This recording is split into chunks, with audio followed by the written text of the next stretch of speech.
Zion classics TV news time. നമസ്കാരം, Zion classics ടിവിയിലേക്ക് സ്വാഗതം. ടോക്കിയോയിലെ ആദ്യ കത്തോലിക്ക ദേവാലയം സ്ഥാപിതമായിട്ട് 1.5 നൂറ്റാണ്ട്.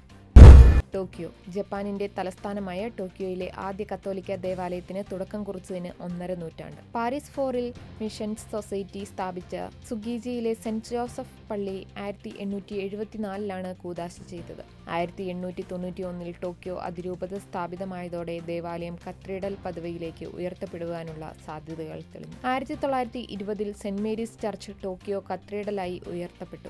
1923 കാൻഡോ ഭൂകമ്പത്തിൽ സുഗീജിയിലെ ദേവാലയത്തിൽ കനത്ത നാശനഷ്ടങ്ങൾ ഉണ്ടായെങ്കിലും 1927 പുനർനിർമ്മിച്ചു.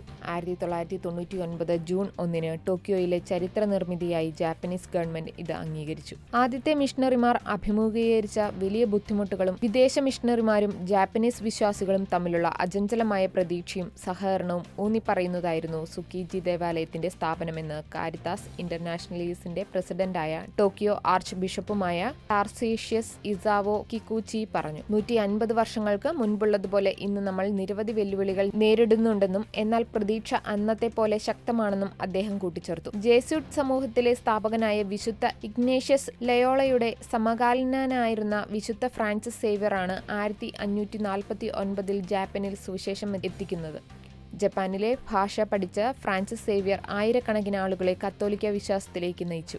ഇതിനിടയിൽ ഫ്രാൻസിസ്കൻ, ഡൊമിനിക്കൻ, അഗസ്റ്റീനിയൻ സഭകളിലെ മിഷണറിമാരും ജപ്പാനിലേക്കെത്തി. 1589 സമുറായി നേതാവായിരുന്ന ടൊയോട്ടമി ഹിഡയോഷി ക്രൈസ്തവ വിശ്വാസത്തെ നിരോധിച്ചു. 1597 ഫെബ്രുവരി 5 വൈദികരും കുട്ടികളും ഉൾപ്പെടെ 26 ക്രൈസ്തവ വിശ്വാസികളെ ദീർഘദൂരം നടത്തി നാഗസാക്കിയിൽ വെച്ച് കുരിശിൽ തറച്ചുകൊന്നത് ക്രൈസ്തവ വിശ്വാസികൾക്കെതിരെ നടന്ന ക്രൂര പീഡനങ്ങളുടെ ഉദാഹരണങ്ങളിൽ ഒന്നു മാത്രമായിരുന്നു. 1867 മുതൽ 1912 വരെ രാജ്യം ഭരിച്ച മീജി രാജാവാണ് ജപ്പാനിൽ മതസ്വാതന്ത്ര്യത്തിന്റെ വാതിലുകൾ വീണ്ടും തുറന്നു നൽകിയത്. ഏകദേശം 1.5% ക്രൈസ്തവ വിശ്വാസികളാണ് രാജ്യത്ത് ഇന്നുള്ളത്.